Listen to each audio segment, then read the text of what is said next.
Gracias por acompañarnos en este webinar en el que vamos a hablar de la actividad vulnerable de desarrollo inmobiliario y vamos a aprovechar para tocar el tema de los fideicomisos, porque hay muchas ocasiones en las que estas dos actividades, bueno, la actividad de desarrollo inmobiliario pudiera estar relacionada con fideicomisos y hay reformas en la ley antilavado en torno a estos temas. Muy bien.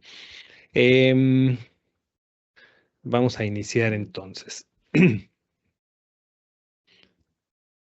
Vamos a hablar de las modificaciones que hubo ahora con la reforma de la Ley Federal para la Prevención e Identificación de Operaciones con Recursos de Procedencia Ilícita relacionadas con estos dos temas, desarrollos inmobiliarios y fideicomisos. Muy bien. Bueno, lo primero es señalar que el 16 de julio de 2025 se publicó en el Diario Oficial de la Federación el decreto por el que se reformó, adicionó la Ley Federal para la Prevención e Identificación de Operaciones con Recursos de Procedencia Ilícita. Este decreto, de acuerdo a los artículos transitorios, entró en vigor al día siguiente.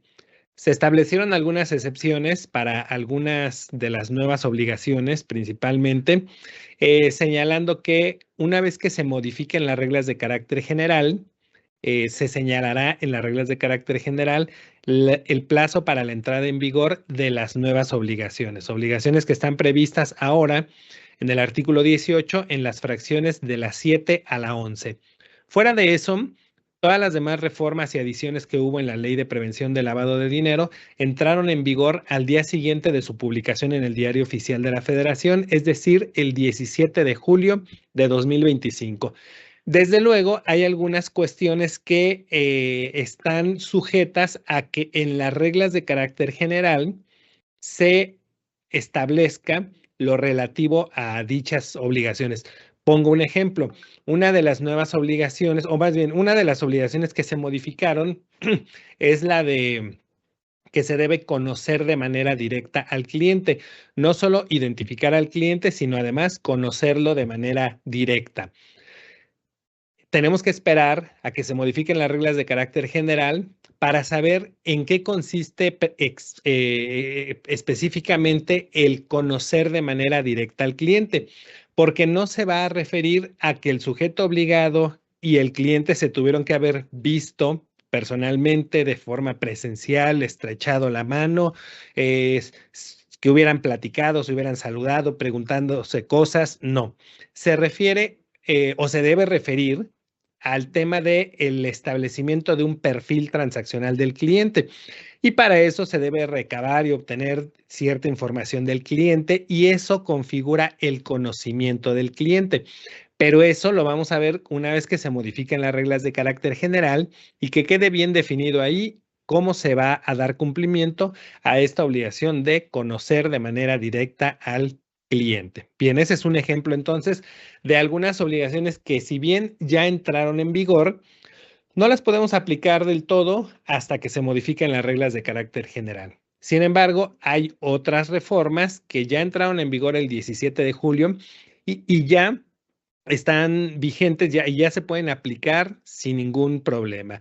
Y bueno, pues vamos a ver lo relativo al desarrollo inmobiliario, porque eso es algo de lo que ya entró en vigor y ya podemos aplicar al día de hoy. Bien, desarrollo inmobiliario. En la Ley de Prevención del Lavado de Dinero, en esta reforma se adicionó en el artículo 3 la definición de desarrollo inmobiliario y se señaló que es el proyecto para la construcción de inmuebles o fraccionamiento de lotes destinados a su venta o renta. Se adicionó también en el artículo 17 una fracción 5 bis, que ahora es la que establece la actividad vulnerable de desarrollo inmobiliario, la cual consiste en la recepción de recursos que se destinen para llevar a cabo un desarrollo inmobiliario cuya finalidad sea su venta o renta. Entonces ya tenemos en la ley la definición de desarrollo inmobiliario, ya tenemos en la ley la actividad vulnerable de desarrollo inmobiliario por separado. Y digo por separado porque esta actividad vulnerable ya estaba contemplada, ya estaba prevista desde antes de la reforma en el artículo 17 en la fracción quinta. Si ustedes recuerdan, la fracción quinta habla de la actividad vulnerable relacionada con el tema inmobiliario. Ahorita vamos a ver qué nos dice. Nada más aquí quiero agregar que ahora esta fracción 5 bis del artículo 17, que habla de esta actividad vulnerable de desarrollo inmobiliario, dice también que serán objeto de aviso las operaciones de recepción de recursos cuando el acto u operación sea por una cantidad igual o superior al equivalente a 8,025 veces el valor diario de la unidad de medida y actualización. 8,025 veces la UMA en este momento, en 2025, equivale a 907,948 pesos con 50 centavos. Ese es el monto fijado para el envío del aviso en operaciones de recepción de recursos que se destinen para un desarrollo inmobiliario. Nada más quiero comentar que no sé por qué he escuchado a algunas personas que hablan de este tema y mencionan montos distintos, umbrales de identificación, cuando aquí no los hay. En la actividad de desarrollo inmobiliario, al igual que en la actividad de venta de inmuebles y intermediación inmobiliaria, no hay umbral de identificación. Todas las operaciones son consideradas actividad vulnerable. No importa el valor de la recepción de recursos, no importa el valor del inmueble que se está vendiendo o en el que se está prestando un servicio de intermediación, todos son actividad vulnerable y se debe dar cumplimiento a las obligaciones previstas en esta ley. Ahora, cuando el valor del inmueble o cuando el valor de la recepción de recursos supera 8,025 veces la UMA, esas operaciones son objeto de aviso. Muy bien. Bueno, decía que, sin embargo, esta actividad vulnerable no es del todo novedosa. Lo que es nuevo es que la pusieron en la fracción 5 bis del artículo 17, pero no es una actividad vulnerable nueva. Desde el año 2013, el artículo 17, fracción 5, contemplaba ya como actividad vulnerable el desarrollo de bienes inmuebles. Si nosotros leemos la ley desde que se publicó en 2012 y entró en vigor en 2013, vamos a encontrar que en la fracción 5 decía que es actividad vulnerable la prestación habitual o profesional de servicios de construcción, desarrollo de bienes inmuebles o intermediación.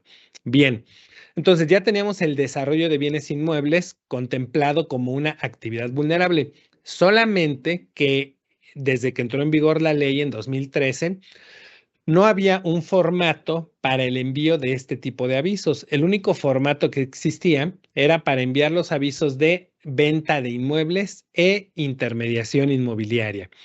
En esos formatos, en esos avisos, lo que se señala es los datos del cliente al que se le está vendiendo el inmueble o el cliente al que se le está prestando el servicio de intermediación, los datos del inmueble y los datos que se pagaron por la compra de ese inmueble, los datos de liquidación de los pagos para la compra de ese inmueble.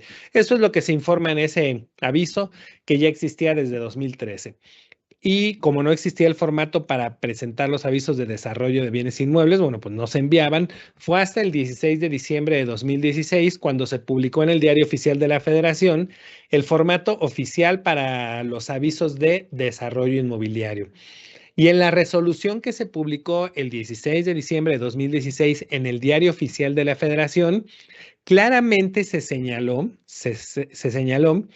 que el desarrollo inmobiliario ya está previsto en la fracción o ya estaba previsto en la fracción quinta del artículo 17 y que no había formato para enviar los avisos. Por eso, en ese decreto, en esa resolución que se publicó en el Diario Oficial de la Federación en esa fecha, se publicó el formato oficial para los avisos de desarrollo inmobiliario. Y bien, cuando publican este formato en el Diario Oficial de la Federación, se publica la resolución y ahí venía la definición de desarrollo inmobiliario y ahí venía la definición también de aportaciones. Bien, en ese entonces se definió el desarrollo inmobiliario como el proyecto inmobiliario de unidades fraccionadas destinadas a venderse o rentarse o el fraccionamiento de lotes. Entonces vemos cómo es una definición muy similar a la que tenemos ahora en la ley. Proyecto inmobiliario, antes le ponían de unidades fraccionadas. Ahora le quitaron eso y me parece que no es lo más correcto que se lo hayan quitado. Pero bueno, es el proyecto inmobiliario de unidades fraccionadas destinadas a venderse o rentarse, lo mismo que dice ahora la definición que tenemos en la ley, o el fraccionamiento de lotes. Muy bien, entonces ya teníamos una definición de desarrollo inmobiliario, ya teníamos un formato para la presentación de los avisos de desarrollo inmobiliario.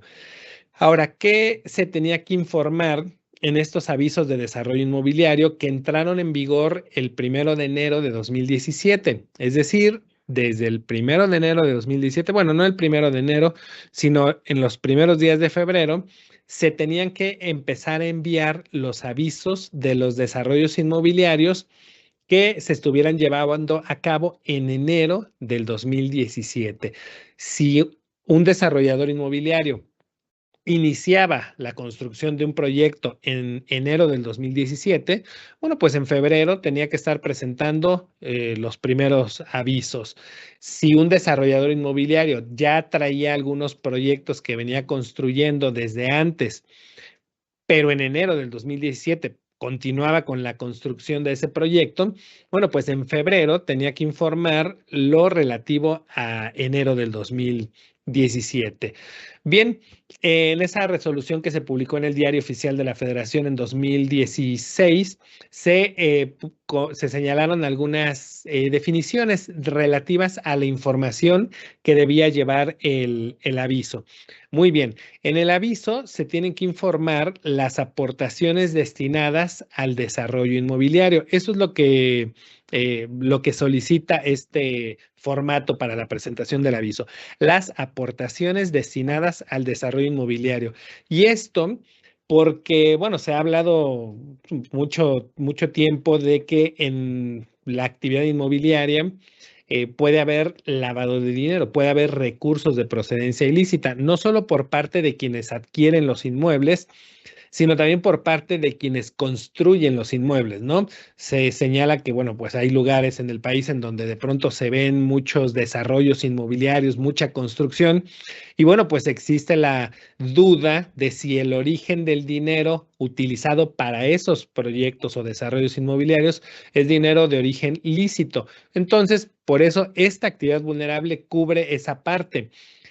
Con estos avisos, lo que la autoridad espera recibir es la información del origen de los recursos que se están utilizando para la construcción de esos desarrollos inmobiliarios. Entonces, aquí lo que tenemos que informar son las aportaciones de recursos destinadas al desarrollo inmobiliario.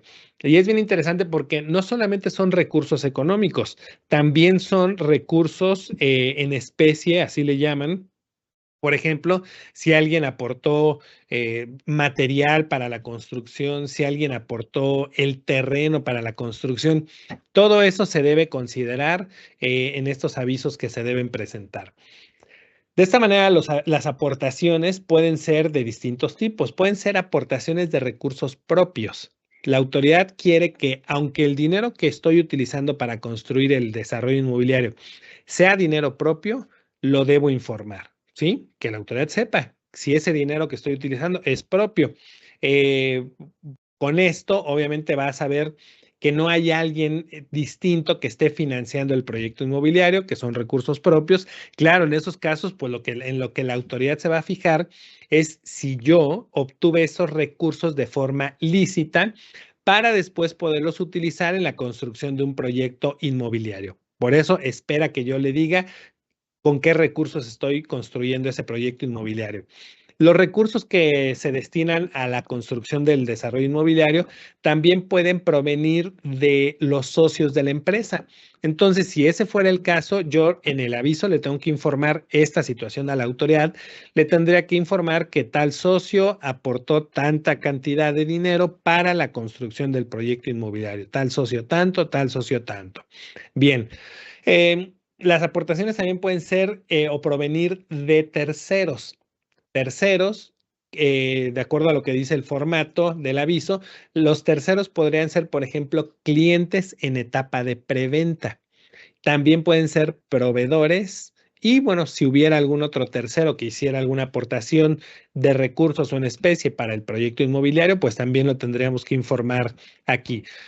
Cuando se lleva a cabo un desarrollo inmobiliario, cuando se está construyendo un desarrollo inmobiliario, muchas veces los desarrolladores abren esta etapa de preventa para que los interesados en adquirir un inmueble de los que se van a construir pueda irlo adquiriendo de forma, haciendo los pagos de forma anticipada.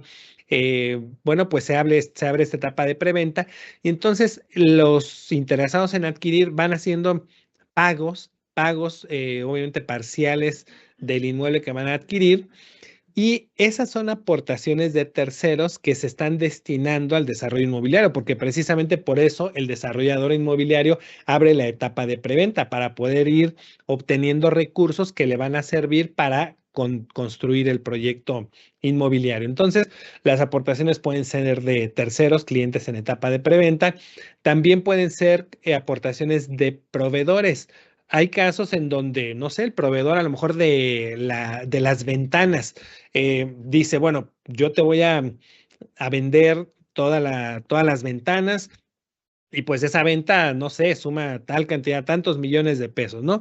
Pero ¿sabes qué? Quiero que, bueno, una parte sí me la pagues, pero la otra, a cambio, quiero que me des uno de los departamentos. Bueno, entonces ahí esas ventanas que se están proveyendo para el desarrollo inmobiliario son a cambio de uno de los inmuebles que se va a construir. Entonces, finalmente es una aportación que se destina al desarrollo inmobiliario que tiene un valor económico, es una aportación en especie que tiene un valor económico y que se tiene que ver reflejada en el aviso que se presente a la unidad de inteligencia financiera para que de esta forma la autoridad conozca de dónde, cuál es el origen de los recursos o de los bienes que se destinaron al proyecto inmobiliario. Y finalmente, las aportaciones o los recursos también pueden provenir de financiamiento, de entidades financieras o de terceros. Es decir, si un banco, si una entidad financiera nos otorga un préstamo para el desarrollo inmobiliario, para la construcción, bueno, pues ese préstamo debemos informarlo en los avisos. Si nos prestó un tercero, no sé, otra empresa, una persona física, un tercero distinto a una entidad financiera, eso también se debe informar en el aviso de desarrollo inmobiliario. Entonces tenemos que estas son los tipos de aportaciones que se deben informar en los avisos. De esta forma, pues bueno, se busca alcanzar ese objetivo de que la autoridad conozca cuál es el origen de los recursos que se destinaron al proyecto inmobiliario. Muy bien.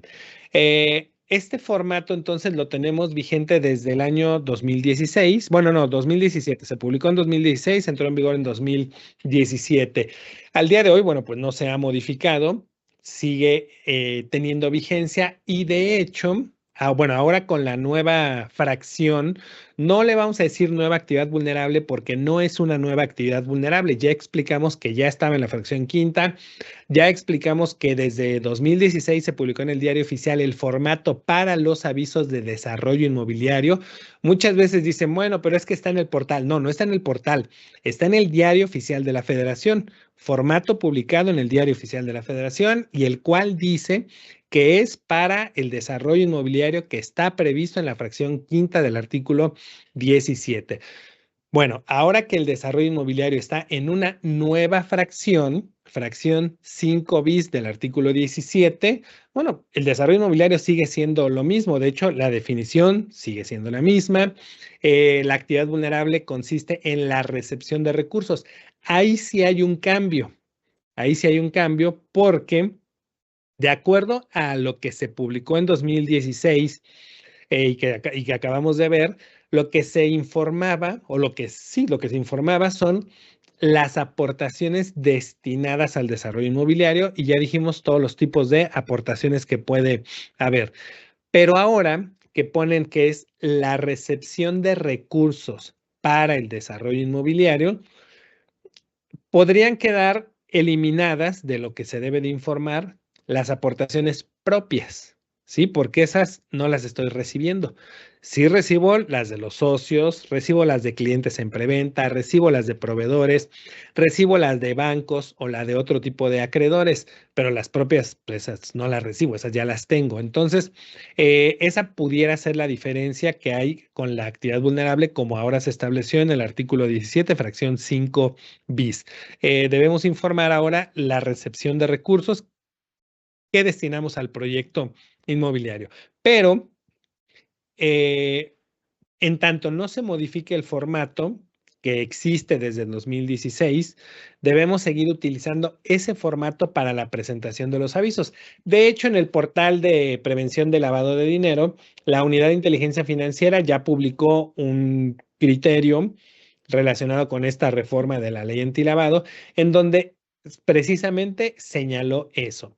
Ahorita, o bueno, se debe seguir utilizando el formato de desarrollo inmobiliario que fue publicado desde 2016 para enviar los avisos de la actividad vulnerable de desarrollo inmobiliario, que ahora está en la fracción 5 bis del artículo 17. Entonces, bueno, pues ya más claro ni el agua. Tenemos que usar ese formato. Si en algún momento se modificara, bueno, pues tendríamos que usar el nuevo formato o el formato modificado, ¿no? Pero actualmente los desarrollos inmobiliarios o quienes realizan desarrollos inmobiliarios deben estar presentando sus avisos en el formato que ya existe. De hecho, quienes realizan esta actividad vulnerable de desarrollo inmobiliario no tendrían que haber hecho ningún cambio ahora con la reforma porque ya debían estar presentando avisos, ya debían estar utilizando este formato que se publicó desde 2016 y tienen que seguirlo haciendo a partir de que se reformó la ley. Lo único que podría hacer es que dejen de informar las aportaciones propias, porque esas no las reciben, ¿sí? Pero todo lo demás debe seguir igual. Ahora, un desarrollador inmobiliario puede estar realizando dos actividades vulnerables. Una, la de desarrollo inmobiliario, cuando está construyendo el proyecto inmobiliario de unidades fraccionadas destinadas a venderse o rentarse o el fraccionamiento de lotes.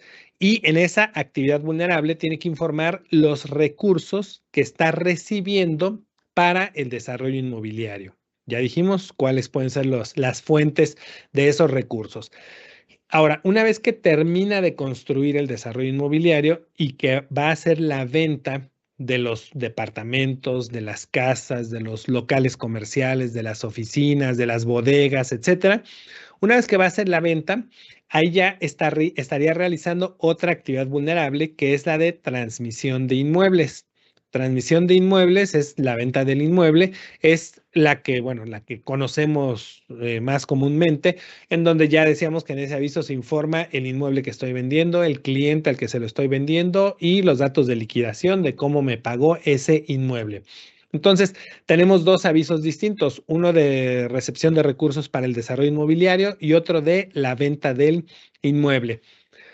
Si tengo un cliente en etapa de preventa al que voy a informar en los avisos de desarrollo inmobiliario porque me está realizando pagos en la etapa de preventa, a ese mismo cliente de él voy a presentar un aviso cuando ya se concrete la venta del inmueble y voy a informar las cantidades que me pagó. No importa que ya las haya yo informado en el aviso de desarrollo inmobiliario. No importa porque son actividades distintas.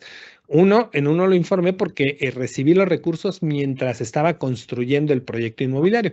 Y en otro lo voy a informar porque es parte del pago que me hizo para cubrir el valor del inmueble. Bien, entonces, de esta forma se podrían estar presentando dos avisos. Si el desarrollador inmobiliario construye para rentar, pudiera solamente tener una actividad vulnerable, la de desarrollo inmobiliario. Pudiera haber otra actividad vulnerable si cuando termina de construir el desarrollo inmobiliario, vamos a pensar que es una torre de oficinas en un lugar muy exclusivo y cuando termine de construir la torre de oficinas y va a rentarla, a lo mejor renta los pisos completos y pues la renta del piso es de 287,000 pesos, ¿no?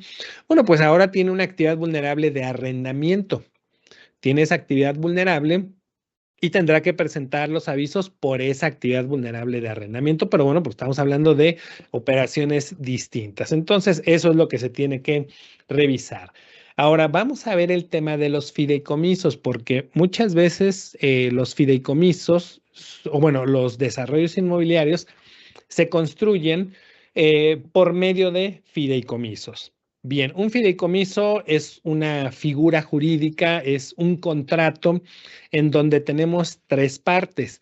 Una parte es el fideicomitente o los fideicomitentes, que son quienes aportan recursos a un fideicomiso, a la figura del fideicomiso, al contrato de fideicomiso, aportan recursos para un fin específico. Bien, tenemos otra parte que son los fideicomisarios, que son quienes van a recibir los beneficios de las actividades que realice ese fideicomiso, los beneficios de los fines del fideicomiso. Y tenemos una tercera parte que es la fiduciaria. La fiduciaria es quien va a, vamos a llamarle, administrar el contrato del fideicomiso, quien va a supervisar que se ejecuten los fines del fideicomiso. Bueno, para la actividad de desarrollo inmobiliario, pues en muchas ocasiones se llegan a utilizar estas figuras de fideicomisos. Hay personas que aportan los terrenos, los recursos, se solicita financiamiento del banco y se aporta al fideicomiso para que el fideicomiso realice el desarrollo inmobiliario, lleve a cabo, cumpla ese fin de desarrollar el bien inmueble y después realizar las ventas de los inmuebles. Bueno, claro, hay muchos tipos, cada uno va a tener sus particularidades, pero de forma general sería así. Bueno, antes de la reforma de la ley antilavado de 16 de julio del 2025, la ley, bueno, y esto sigue siendo al día de hoy, ¿no? La ley lo que contiene es un catálogo de actividades vulnerables. El artículo 17 señala un catálogo de actividades vulnerables que son diversos actos u operaciones.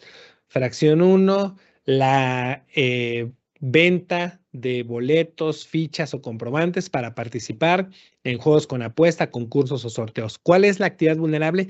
La venta de boletos o de fichas. Actividad vulnerable de la fracción quinta, inmuebles, ¿no? ¿Quién realiza? Bueno, más bien, ¿cuál es la actividad vulnerable?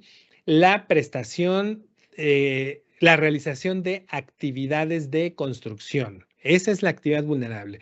Fracción 8. ¿Cuál es la actividad vulnerable? La comercialización de vehículos nuevos o usados. Entonces, la ley nos señala un catálogo de actos o operaciones que son considerados actividad vulnerable.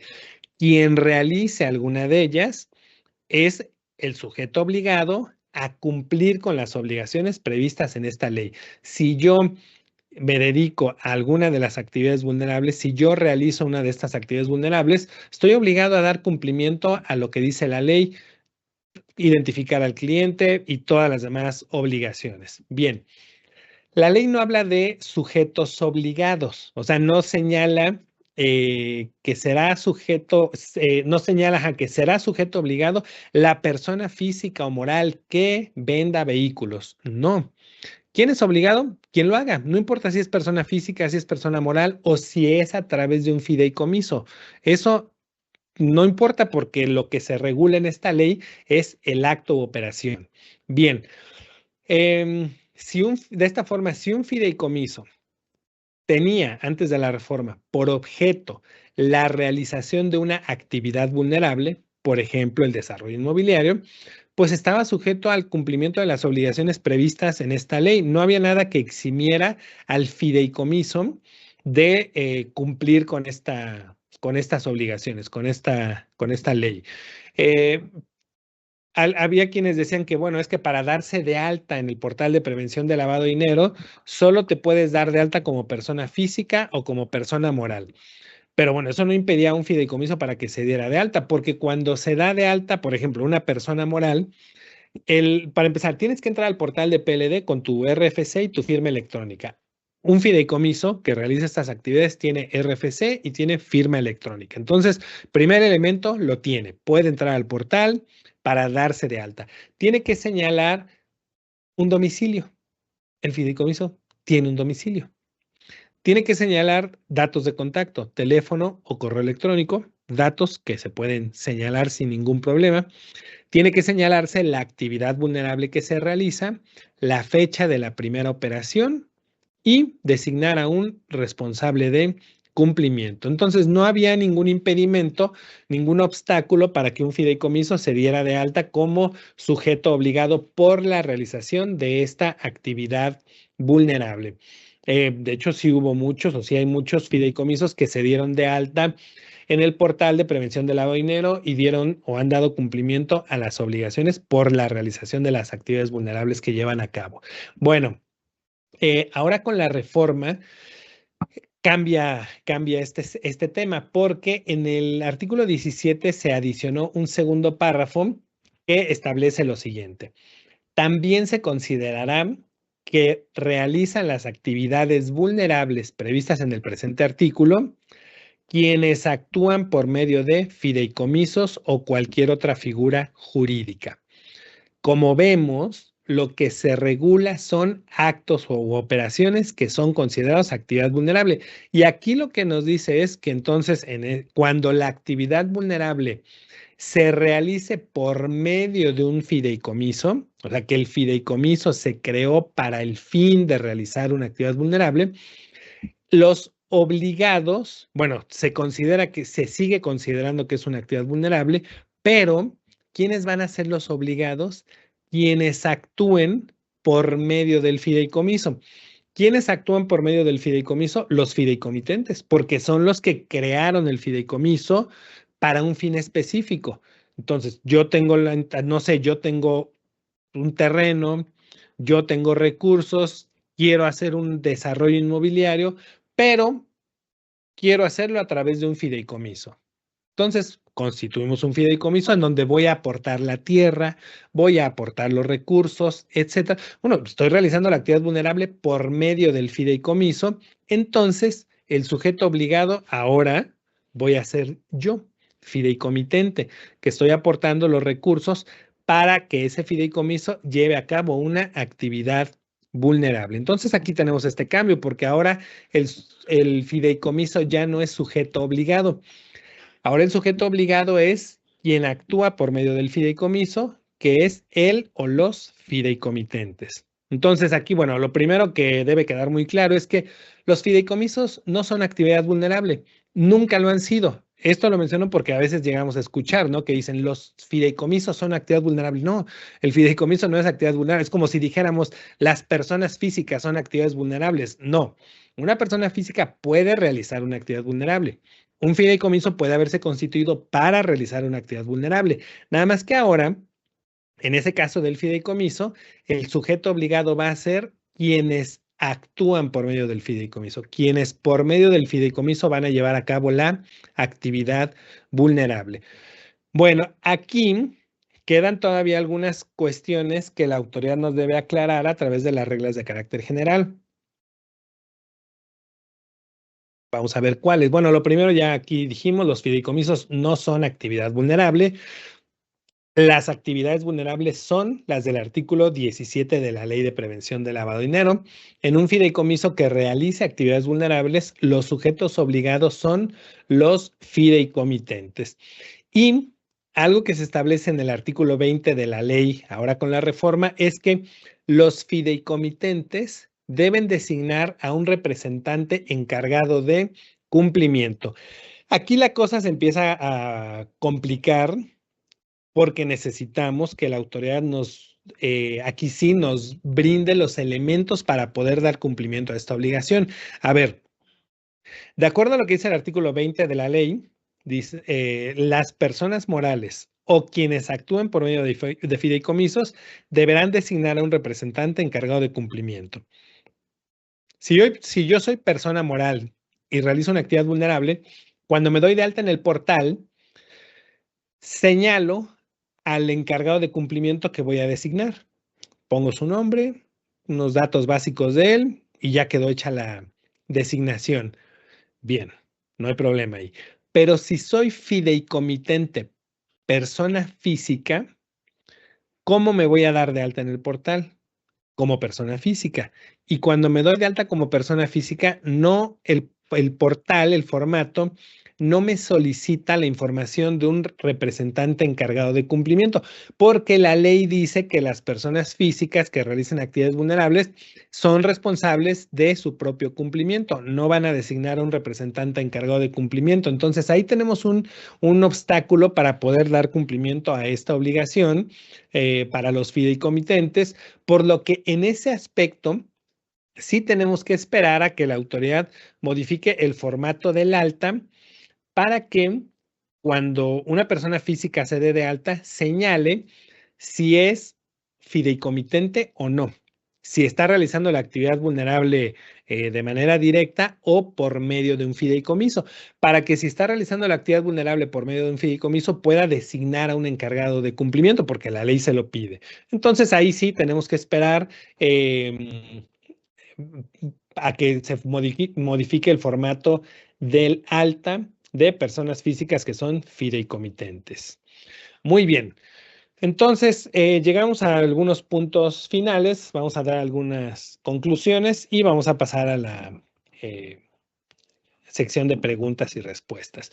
Bueno, lo primero sería que quienes han realizado desarrollos inmobiliarios deben haber cumplido desde que se publicó el formato en 2016 y entró en vigor en 2017.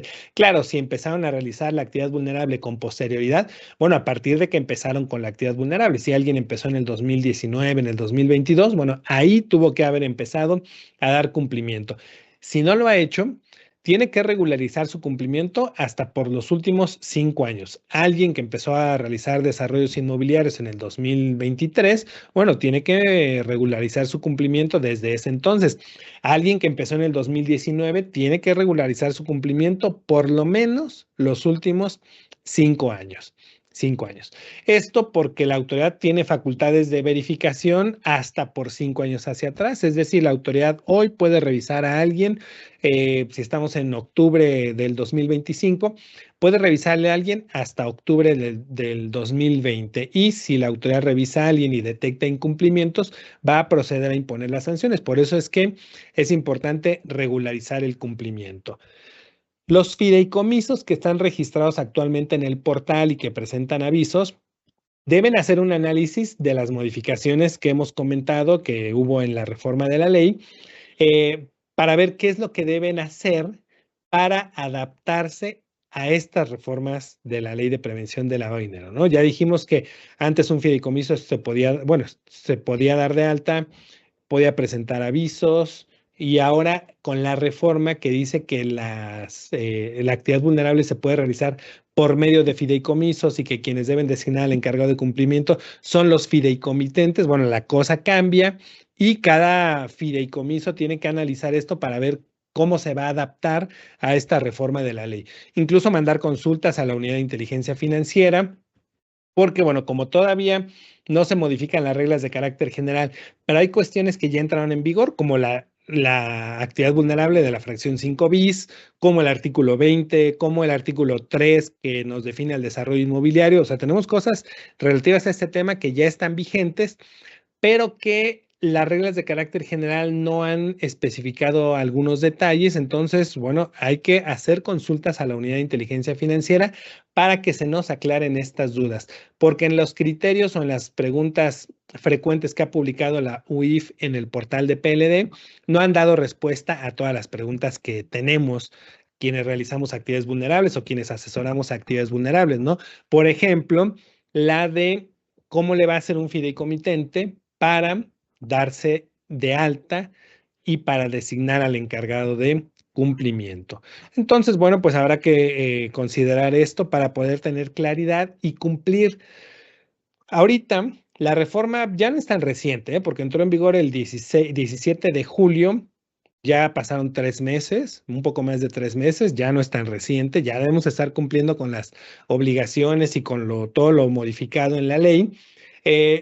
pero bueno, sentimos que es algo reciente, ¿no? Y que como todavía no están las reglas y que la Unidad de Inteligencia Financiera tiene un año a partir del 17 de julio para modificar las reglas, entonces pensamos que todavía estamos como en un limbo en donde pues no te es necesario dar cumplimiento a las reformas, tenemos que esperar. Sin embargo, hay que pensar que en 3, 4 años la autoridad va a estar practicando visitas de verificación del 2025 y cuando practique esas visitas de verificación, podrá decir, a ver, te voy a supervisar el cumplimiento de enero a julio del 2025 con base en la ley antes de la reforma, o te voy a verificar el cumplimiento de agosto, vamos a poder decir, de agosto a diciembre del 2025 con la ley reformada. Y si en ese momento de la verificación, cuando yo estoy entregando la información y la documentación, le digo a la autoridad, pero pues es que yo no sabía cómo cumplir porque no estaban las reglas claras. A lo mejor nos dicen, bueno, pero la ley ya estaba reformada y ya había entrado en vigor porque el artículo transitorio primero claramente dice que entró en vigor al día siguiente de su publicación en el Diario Oficial de la Federación. Entonces, pues si tienes algún incumplimiento, te lo vamos a sancionar. Entonces, ahora que hay que ser muy cuidadosos desde este momento, hay que tomar este tema en serio, hay que ver qué medidas, qué modificaciones vamos a hacer para adaptarnos a la reforma y que en el momento en el que me llegaran a verificar, yo pueda acreditar que cumplí y si había algún impedimento o algo, bueno, documentarlo. A ver, yo le mandé este correo a la UIF, le mandé esta consulta, esto fue lo que me contestó y por eso procedí de esta forma. Pero si nos quedamos nada más esperando a que se modifiquen las reglas y no hacemos nada, vamos a tener problemas cuando la autoridad nos practique una verificación. Entonces, por eso hay que tomar acción en estos temas para estar prevenidos. Muy bien. Pues vamos, bueno, ya concluimos con la exposición. No sé, Juan Carlos, si vas a presentar algo de Prevenir y ya después pasamos a la sección de preguntas. Tú me indicas. Pregunta, Alejandro, pregunta Sara Vázquez.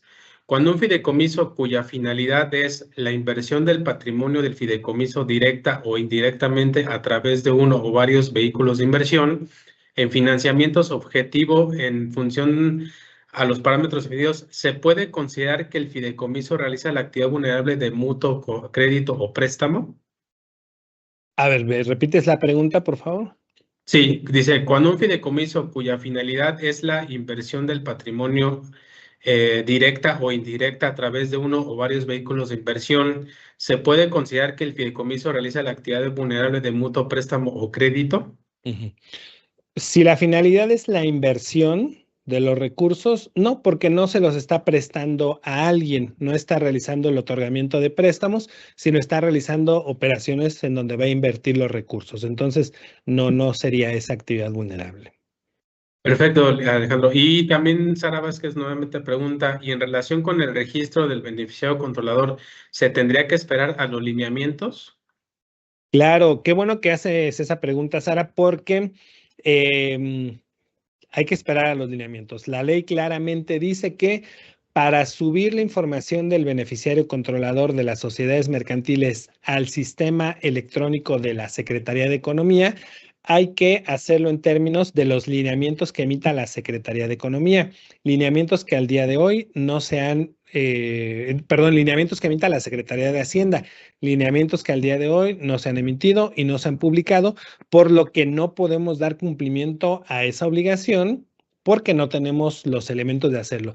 Hay personas que ya han subido información al portal de la Secretaría de Economía porque se habilitó una sección de datos de identificación del beneficiario controlador, pero tan no hay lineamientos que cada quien sube lo que quiere.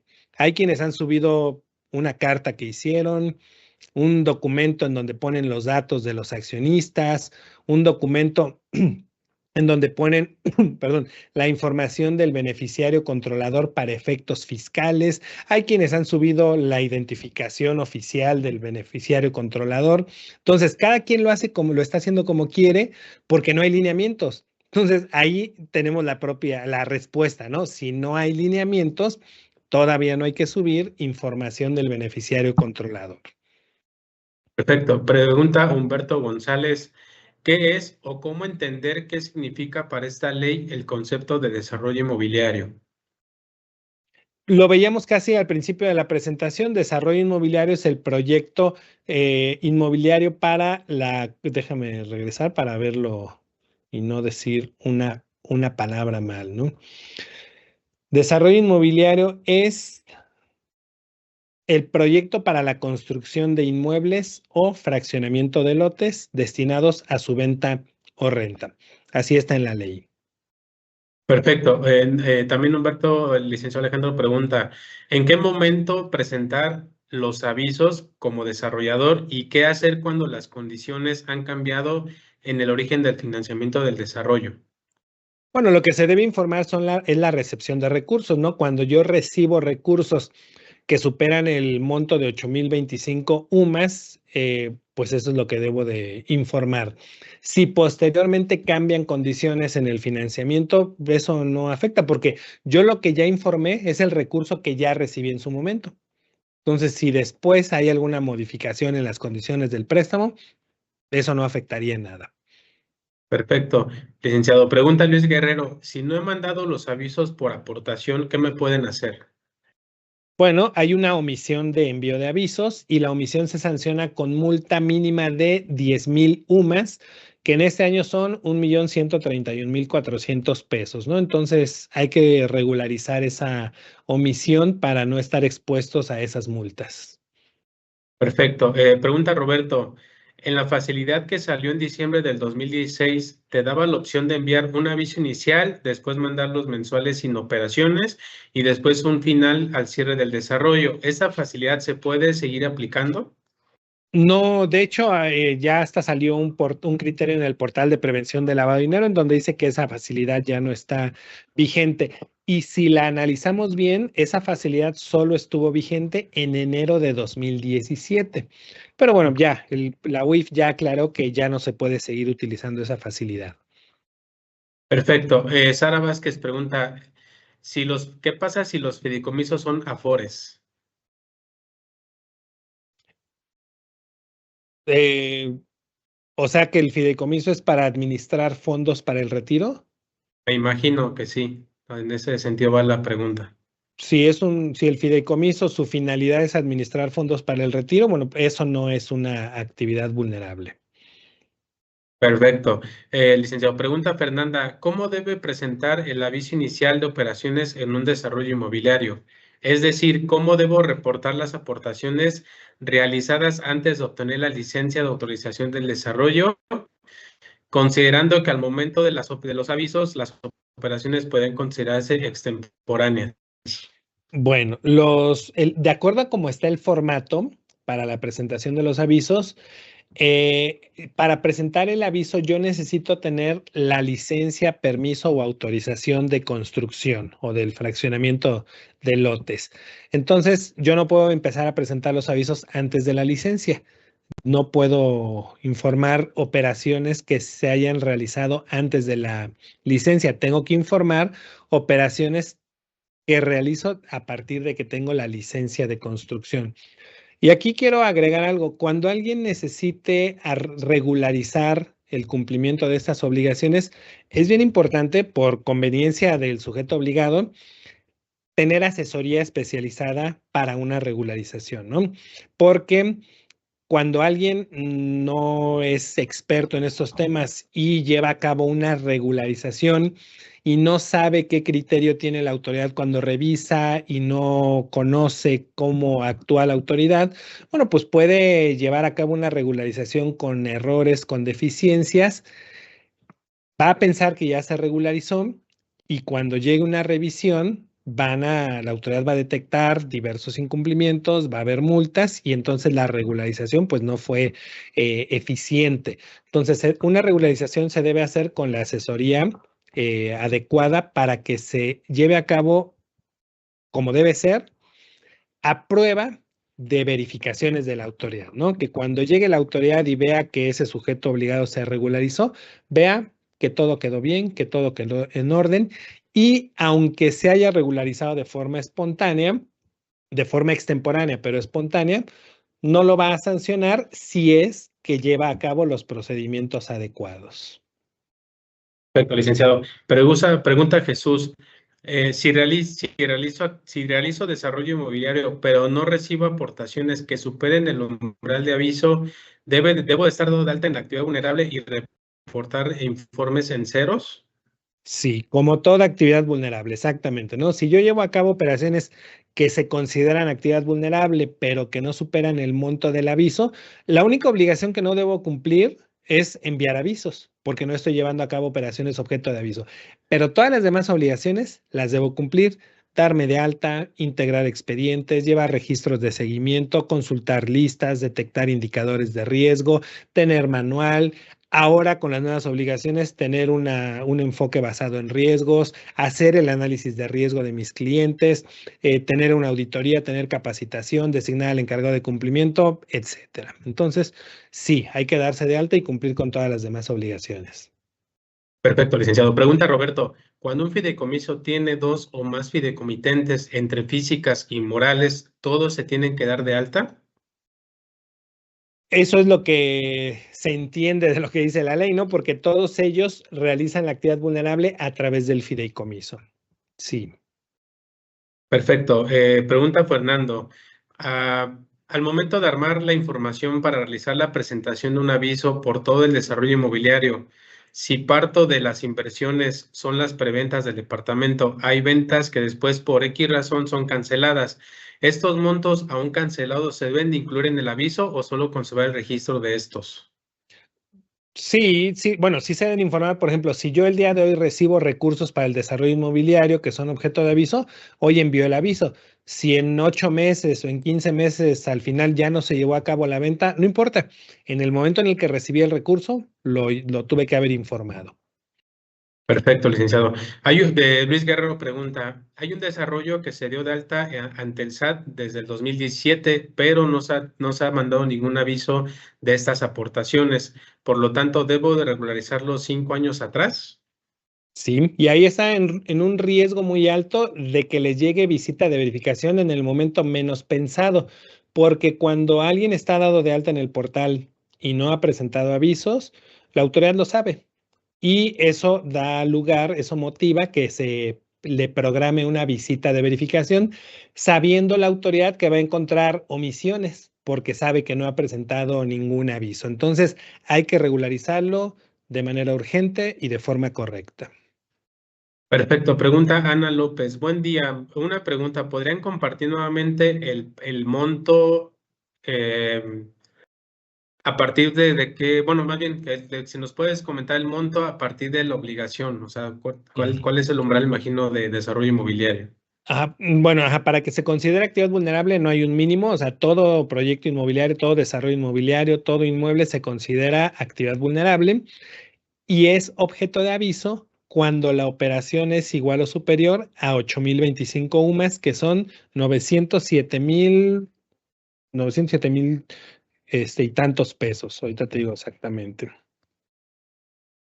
907,948.50 pesos. A partir de ese monto son objeto de aviso. Perfecto, licenciado. Karen Gómez pregunta, ¿cómo se equilibra la confidencialidad del fideicomiso con la obligación de identificar beneficiarios reales?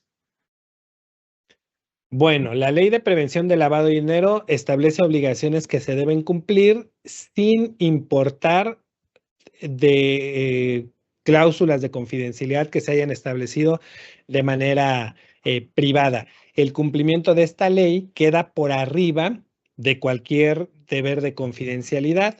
La propia ley dice que el cumplimiento de las obligaciones no significa una transgresión a los deberes de confidencialidad. Si la ley me obliga a que debo identificar al beneficiario controlador, que debo identificar al cliente, recabar datos y documentos de estas personas y esos datos y documentos, esa información ponerle en un aviso que le voy a enviar a la autoridad, no hay transgresión de ningún deber de confidencialidad. Lo que sí me señala la ley es que esa información no la puedo divulgar a terceras personas, pero sí la debo recabar para integrar el expediente y utilizar para enviar el aviso.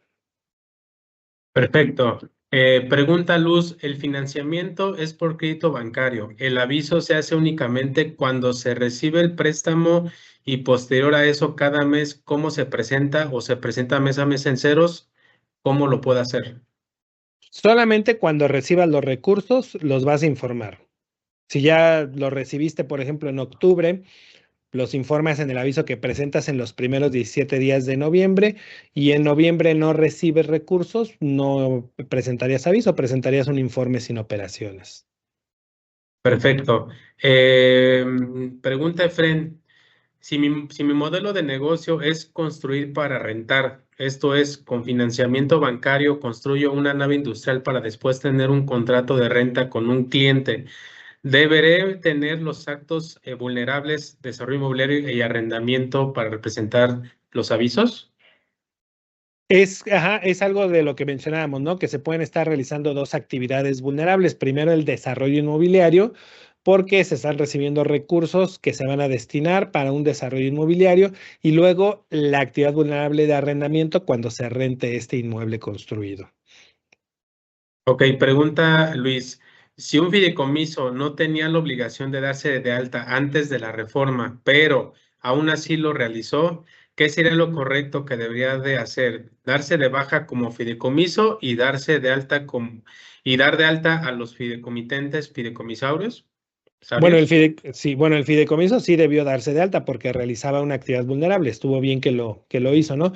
Pero exactamente, ¿no? Ahora lo que hay que hacer es este análisis para ver cómo se va a dar la baja y cómo se va a seguir dando cumplimiento, porque la actividad vulnerable se sigue realizando, ¿no? O sea, no se interrumpió la actividad vulnerable, no se va a interrumpir 12 meses hasta que se modifiquen las reglas. No, la actividad vulnerable se ha seguido realizando. Entonces, hay que ver muy bien cómo se hace esa transición para que no haya incumplimientos ni del fideicomiso ni de los fideicomitentes. Ok, pregunta Pablo, licenciado. Soy un fideicomiso. Mi objeto es construir y posteriormente rentar. Recibí aportaciones desde el 2013 a 2016. ¿Debo dar aviso y en qué formato? Bueno, hay que dar los avisos de desarrollo inmobiliario, hay que planear y programar una regularización. Una regularización no es tan fácil. eh, o sea, ¿qué te diría yo? Sí, hay que presentar los avisos, ¿no? Pero ya estamos preguntando cómo, en qué formato, qué información deben llevar. Entonces, eso ya requiere una asesoría para que se puedan atender correctamente todas las dudas. Y como decía hace un momento, que la regularización se haga como debe ser y a prueba de verificaciones de la autoridad. Ahorita hay una nueva disposición en la ley que dice que la autoridad se va a abstener de sancionar a quien haya regularizado sus incumplimientos de forma espontánea, pero antes de que llegue una visita. Entonces, si tú te regularizas y llega una visita y descubren que no habías cumplido, pero te regularizaste ahorita en el 2025, todos los incumplimientos de los últimos 5 años, no te van a sancionar siempre y cuando realmente hayas regularizado los incumplimientos y cubras ciertos requisitos. Si la regularización se hizo mal, no se van a abstener de sancionar, ¿no? Te van a sancionar. Entonces, por eso es que la regularización se debe hacer de una forma eh, a prueba de revisiones de la autoridad. Perfecto, licenciado. Esta pregunta creo que hemos respondido, pero se la hago de todos modos. Ujú. Araceli me dice, ¿se puede aplicar la facilidad administrativa para desarrollo inmobiliario de solo presentar un aviso al inicio y otro al final? Sí, exactamente. Ya habíamos dicho que no se puede. Ya hay un criterio en el portal que señala que ya no se puede usar esta facilidad. Esta pregunta creo que también ya la habíamos contestado, pero igual la hago. José Luis González comenta, en el caso de la actividad vulnerable de desarrollo inmobiliario, la obligación de informar cuándo sucede. A ver, otra vez, Sí, por favor. dice, en el caso de la actividad vulnerable de desarrollo inmobiliario, la obligación de informar a la autoridad cuándo sucede. Cuando la recepción de recursos supera las 8,025 UMAS. Ok, perfecto, licenciado. Pablo pregunta, soy arrendador. Si el arrendatario realiza ampliaciones del local por su cuenta y quedarán a favor de la propiedad del local, ¿se consideran aportaciones de terceros? No, no, no, no sería desarrollo inmobiliario.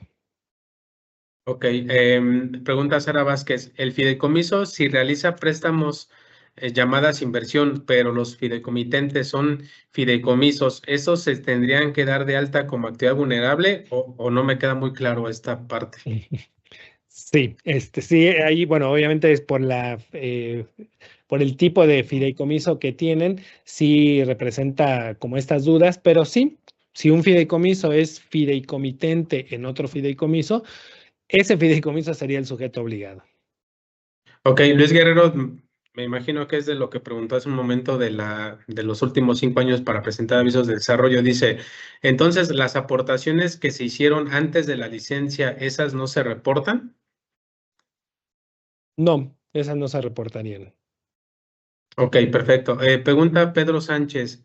Considerando la facilidad administrativa del 2017, que solo siguen vigentes los conceptos generales, los recursos provenientes de créditos financieros y no financieros, ¿no debemos considerarlos como recursos para identificación? ¿Esto es correcto? Toda recepción de recursos se debe considerar, no importa si son de bancos, de financiamiento o de préstamos de terceros. Todos los recursos que se reciben se deben considerar para efectos de la actividad de desarrollo inmobiliario. Ok, pregunta nuevamente Luis Guerrero. ¿El umbral de aportaciones es mensual? No hay umbral de identificación. Entonces, todas las aportaciones que se hagan son actividad vulnerable, ¿no? Ahora, lo que debemos observar es la acumulación, que es hasta por un periodo de 6 meses. Entonces, si en un mes no alcanzaron ese monto las aportaciones, debemos darle un seguimiento y si en 6 meses sí alcanzaron el monto, se presentaría el aviso. Ok, pregunta Luz, licenciado. Em, Solo se presenta el aviso cuando se recibe el recurso, es decir, todos los demás meses que no recibo recursos, ¿debo de reportar en ceros?